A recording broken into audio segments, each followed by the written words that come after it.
आज स्वामी विवेकानंद की ओजस्वी विचार जो युवाओं में भर देगा जोश और उत्साह। आज कुछ बातें हम विवेकानंद के बारे में जान लेते हैं और उनकी ज्ञान भरी बात तो सुनते हैं। राष्ट्र दिनहीन की सेवा को ही विवेकानंद ईश्वर की सच्ची पूजा मानते थे। उन्हें युवा को हृदय को जितना झंकृत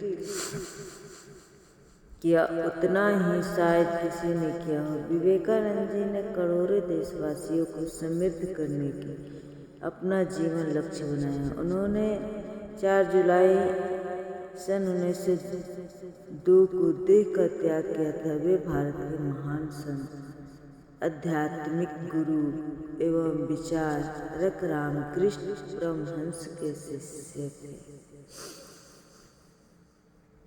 उनकी कुछ ज्ञान भरी बातें।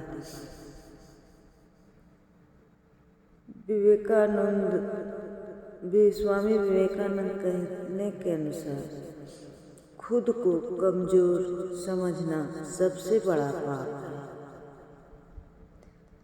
ब्रह्मांड की सारी शक्तियाँ पहले से ही हमारी हैं। वे हम ही हैं जो अपनी आँख पर हाथ रख लेते हैं और फिर रोते हैं कि कितना अंधकार है। वो आदमी इस जीवन में कभी कुछ नहीं कर सकता। उठो, जागो और तब तक नहीं रुको जब तक कि लक्ष्य की प्राप्ति न हो जाए। जिस तरह से विभिन्न स्रोतों से उत्पन्न धाराएं अपना जल समुद्र में मिला देती है, उसी प्रकार मनुष्य द्वारा चुना हर मार्ग, चाहे वह अच्छा हो या बुरा हो, भगवान तक जाता है। आप जो भी मार्ग, जो अच्छा हो या बुरा हो, किसी की निंदा ना करें। अगर आप मदद के लिए हाथ बढ़ा सकते हैं तो जरूर बढ़ाएं।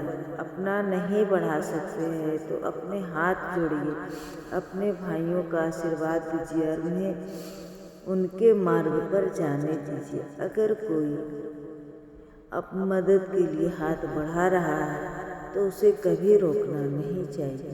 आप नहीं कर सकते हैं तो मत कीजिए, मगर उसको करने से मत रोकिए। कभी मत सोचिए कि आत्मा के लिए कुछ असंभव है। ऐसा सोचना सबसे बड़ा विधर्म है।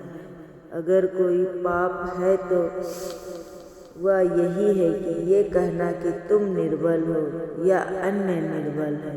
इसलिए अपने आप को कभी भी कमजोर नहीं समझना। अगर धन दूसरों की भलाई करने में मदद करे तो इसका कुछ मूल्य, अन्यथा यह सिर्फ बुराई का एक ढेर है जिससे इतना जल्दी छुटकारा मिल जाए उतना बेहतर है।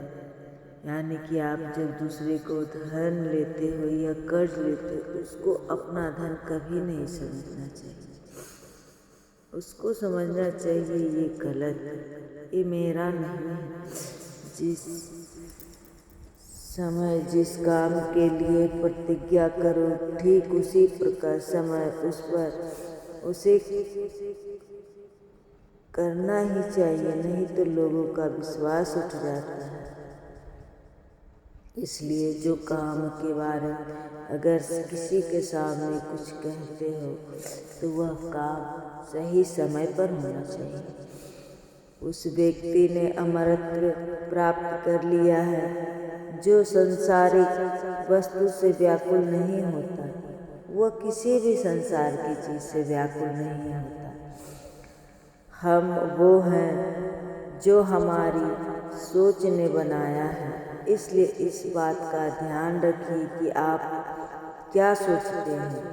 शब्द गौण है, विचार रहते हैं वो दूर तक यात्रा करते हैं। जब आप खुद पर विश्वास नहीं करते तब तक आप भगवान पर विश्वास नहीं कर सकते। सत्य को 1000 तरीकों से बताया जा सकता है, फिर भी हर एक सत्य ही होगा। विश्व एक व्यायामशाला है जहाँ हम खुद को मजबूत बनाने के लिए आते हैं। जिस दिन आपके सामने कोई समस्या ना आए, आप यकीनन कर सकते हैं कि आप गलत रास्ते पर सफ़र कर रहे हैं। हम जितना ज़्यादा बाहर जाएं और दूसरों का भला करें, हमारा हृदय उतना ही शुद्ध और परमात्मा में उससे बसेगा। एक शब्द में यह आदर्श है कि तुम परमात्मा हो।